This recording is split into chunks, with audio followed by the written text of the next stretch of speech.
देखने में आता है कि व्यक्ति के पास बहुत बड़े बड़े बल होते हैं। बल यानी शक्तियां, ताकत। और उन शक्तियों के अभिमान में हम अपने आप को, या यूं कहें कि अपने आप के अस्तित्व को, जो मूलतः रहता है हमारे पास, उसको हम भूल जाते हैं। हमारे धर्म शास्त्र तो यहां तक कहते हैं, जब ये जीव संसार में आता है, खासकर मानव, मनुष्य, बालक या बालिका,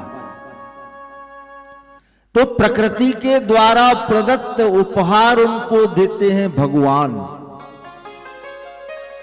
और सबसे पहले ये जीव रोता है। अब आप कहेंगे ये कैसा उपहार है, लेकिन उसका जब वैज्ञानिक विश्लेषण किया गया, जो बाल्यावस्था का प्रथम रोना होता है, तो वैज्ञानिकों ने बताया कि उस रोने में रा शब्द गुंजायमान होता है। रा शब्द। अब बताइए रा शब्द का क्या अर्थ है? रा शब्द का सीधा सीधा अर्थ है राम। जब जीव जन्म लेता है, प्रथम ध्वनि रोने की होती है गर्भ से निकलने पर, तो वैज्ञानिक विश्लेषण करते हैं पहले रा निकलता है, राम।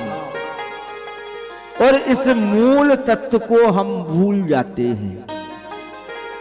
बाल्यावस्था, युवावस्था, किशोर अवस्था, प्रौढ़ अवस्था, और धीरे धीरे एक दिन ऐसा आया कि वृद्धा अवस्था, जब लकड़ी का साथ लेना पड़ता है। और लोग गाते हैं, देख तमाशा लकड़ी का, जीते लकड़ी मरते लकड़ी, देख तमाशा लकड़ी का। लकड़ी के आश्रित हो जाता है जी। जो रा प्रारंभ में निकला, उस रा को भूल गए और दूसरे तत्वों में हम जकड़ गए। अब आप कहेंगे दूसरे तत्व कौन से हैं वे? तो तन बल, धन बल, बुद्धि बल, ये तीन बल हैं। इन तीन बल में ही ये जीव जकड़ता जाता है। कोई तन के बल में, शरीर के सौष्ठव में, शरीर की सुंदरता में, शरीर के आकर्षण में जकड़ा जाता है, तन बल। किसी के पास भगवान ने धन दे दिया तो कोई धन में जकड़ता जाता है, उसी की महिमा में, उसी की माया में खोता जाता है। कितना आ जाए और आए और आए और आए, और आते आते वो स्वयं चला जाता है। तन बल, धन बल, और तीसरा बल जो है ये भी विकट है, बुद्धि बल, अपने मस्तिष्क का बल जो भगवान ने दिया है। कई तो इसी में रहते हैं कि हम सब कुछ कर लेंगे, हमें भगवान ने बुद्धि दी है। ये तीन बल व्यक्ति को जकड़ लेते हैं, पर ये काम आने वाले नहीं हैं। यदि संसार में आप आए हैं और आपको बराबर संयम से परमात्मा की कृपा प्राप्त करना है, जिनने ये मानव का शरीर दिया है। मानव का शरीर बड़ी कृपा करके मिलता है, और यदि ये कृपा भगवान ने कर दी है और इस कृपा को आपको बनाए रखना है, तो इसके लिए क्या करना पड़ेगा? ये तीनों बल काम आने वाले नहीं हैं। तन बल, धन बल, बुद्धि बल, परे न को नहु काम, ये काम नहीं आएंगे। तो फिर काम आने वाला कौन सा बल है भी ये बताओ जरा। आप सबसे पूछा जाए कौन सा बल काम आता है, तो उसको कहते हैं भक्ति बल। राम नाम का बल, कृष्ण नाम का बल, ये साथ देता है जीवन पर्यंत। और इस बल का ज्ञान हमें होता है। कहां होता है? कभी स्मशान गए आप लोग? सभी लोग गए होंगे। स्मशान में जाते हैं जब हम लोग, तो वहां पर एक ज्ञान उत्पन्न होता है जो वास्तविकता में सही है, लेकिन उस ज्ञान को हमारे ज्ञानियों ने कहा मरकट ज्ञान, बंदर के समान ज्ञान। कैसा ज्ञान?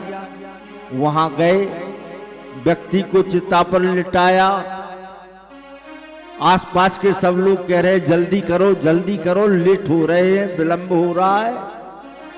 अपने ही परिवार के लोगों को, जिसने हमें 60 साल 70 साल 80 साल 90 साल तक खिलाया पिलाया, जोड़ा जमाया बनाया सिखाया, उसके लिए हम 1 घंटा नहीं दे पा रहे, जल्दी करो, देरी हो रही है।